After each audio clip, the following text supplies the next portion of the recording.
Napapalaki ang mga mata ni Riot at ininsulto si Geo. Sumunod ay tinadyakan siya ni Riot sa mukha bago pa man siya makapagsalita at diniscover ito ni Riot at binigyan siya ng isa pang tadyak sa mukha na tumama ulit kay Geo. Sinubukan ni Habak na pigilan ito, sa pamamagitan ng pagsasabing si Geo ang tutulong sa kanila. Ngunit sinabi lamang ni Riot na tumahimik siya at pinagsabihan siya para sa kanyang kabobohan at pag-iisip na ang kanilang uri ay maaaring magkaibigan sa mga tao. Bumangon si Geo at sinabi na tama ang bata. Hindi maaaring maging tunay na kaibigan ng mga tao ang mga manggagamit. Pagkatapos ay humingi siya ng isang labanan kay Riot dahil sa tadyak ni Riot. Si Riot at nagpapakilala siya na si Eurus ang opisyal na pinakamalakas na halimaw sa Chrono Life, nang pumatay si Geo kay Eurus ng Pride. Nagsimulang magtalo sila, habang nag-uusap. Talagang magaling mag-multitasking si Riot. Lumapag ang mga paa ni Riot at biglang nagtapon si Riot ng malaking bato kay Geo, ngunit binawi ito ni Geo ng isang swing habang nagtatanong kung ano ang ibig sabihin ni Riot. Sinabi ni Riot na si Geo ang unang pumatay kay Eurus at nagtuloy-tuloy sila sa laban. Tinangkang ipaliwanag ni Love kay Riot, ngunit pinagsabihan siya ni Riot ng masama ito. Iniwas niya ang kanyang tingin at nahulog sa kanyang puwet na nanginginig. Tumingin si Eurus kay Love at sa bandang Riot. Patuloy na nagsalita si Riot tungkol sa kung paano nagdala ng buhay si Murikan ang pagkamatay ni Yufa, at sila ay nasa core nito.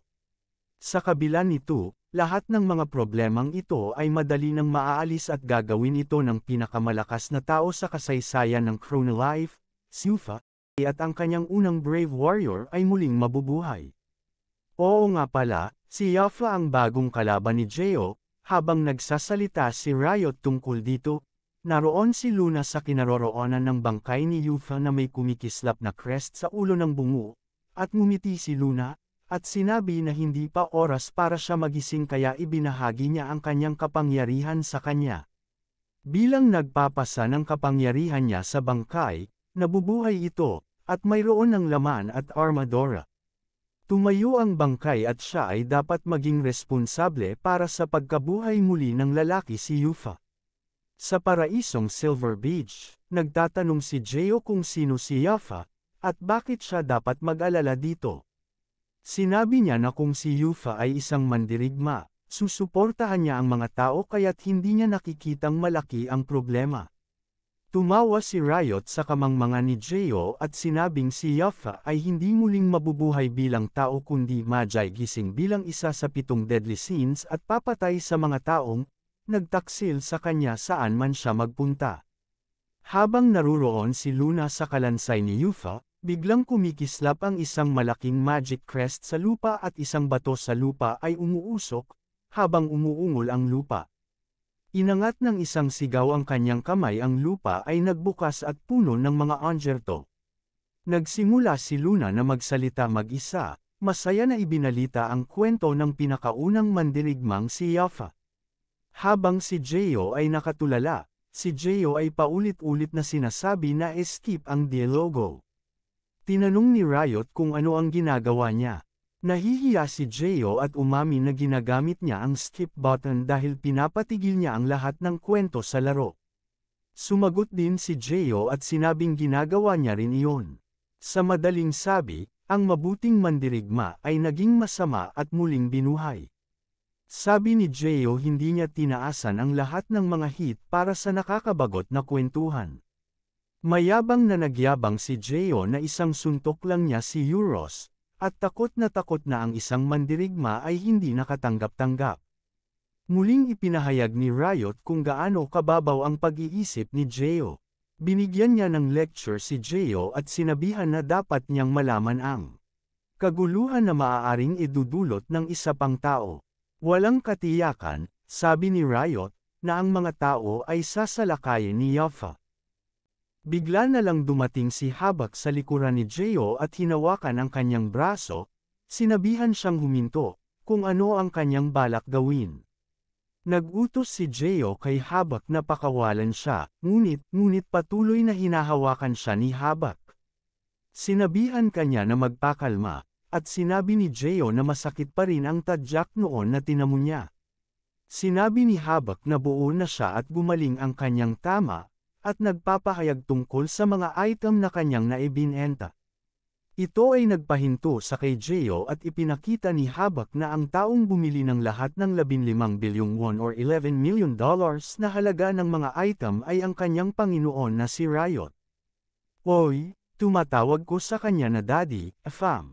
Ikaw ba yan? Bumalik tayo kung saan naroon si Luna, ang Ipis mom, mayroong isang misyon na nag-aalala sa itaas ni Yufa, si Luna, at ang hukbo ng mga undead.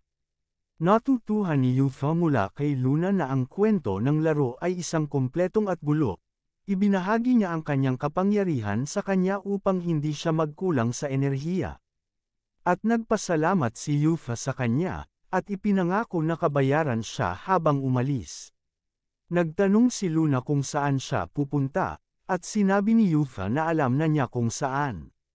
Sumigaw ang isang higanteng na dragon at lumipad sa himpapawid kasama ang iba pang mga sigaw, tumakbo ang lahat ng mga undead.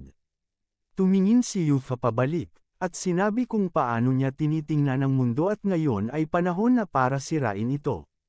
Sa isang pag-flash ng teleport, nawala si Yufa. Siya ay naghahanap ng paghihiganti. Ngumiti si Luna at sinabing ginawa niya ang sinabi sa kanya, ngunit hindi siya sigurado kung tama ito, dahil kasamahan niya ang NPC na kalaban, kaya talagang pangit ang ugali. Tinanong siya ng boses kung mayroon siyang pagsisisi, at sinabi niya na wala siyang problema noong tinalo niya si Murikan dati. Sinabi ni Luna na iba ito kaysa kay Murikan, dahil siya ay isang nakaraan lamang kumpara sa pangunahing kwento.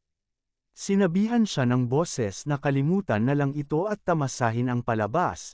Sa ibang dako, ang boses ay nauugnay kay long-haired blonde dude na si God na lumilitaw sa kalawakan habang binabantayan ang mundo, sinasabing maaari nilang hintayin na linisin ang mundo. Ibig sabihin ba nito, wala nang choice si Luna, I mean si Ipis mom. Balik tayo sa Paradise Silver Beach. Si Geo ay tumitingin kay Riot na hindi makapaniwala. Kinumpirma ni Riot na binili niya iyon para sa eksaktong 15,303,870,000 ginto at kumita ng 37 bilyong ginto nang ibenta ito sa loob ng isang buwan.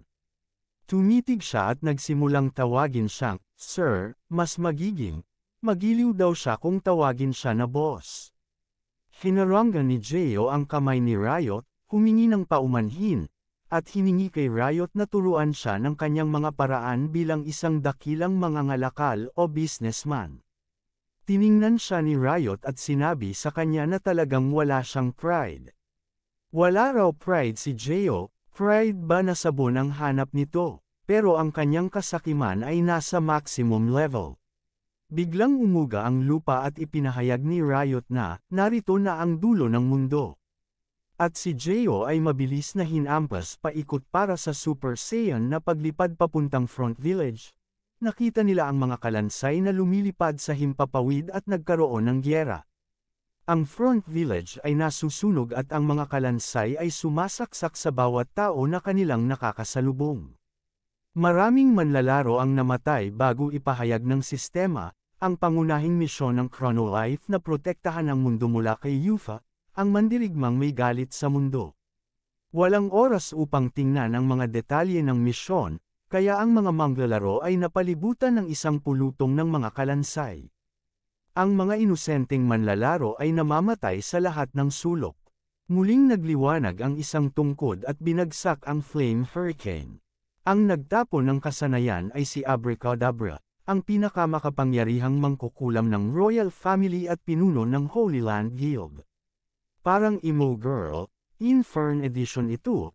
Nakakatugon sila sa emerhensya ngunit, hindi ito sapat dahil hindi sila handa sa pagkapuksa. Ang kanilang mga antas at kagamitan ay hindi sapat ang taas upang harapin ang boss na ito na lumabas ng ilang taon nang mas maaga kaysa inaasahan. at ibinagsak ang isang malakas na Dragon Fireball, at ni-wipe out lahat. Ngunit, papaano ito si Geo ay walang Holy Power attribute? Malalaman natin sa susunod na upload.